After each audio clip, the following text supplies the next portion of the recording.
సంహారానికి ఇక తుదిగట్టం కాబోతా ఉన్నది. మరొకసారి గట్టిగా అందరూ కూడా జై శ్రీరామ్, జై శ్రీరామ్, జై శ్రీరామ్, జై శ్రీరామ్, జై శ్రీరామ్.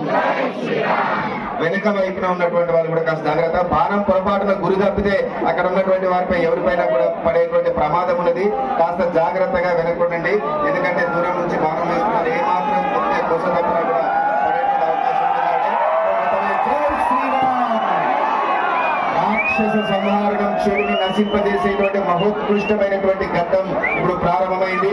ఆ యొక్క నిపుణులను మొత్తం రావణాసురుని పూర్తిగా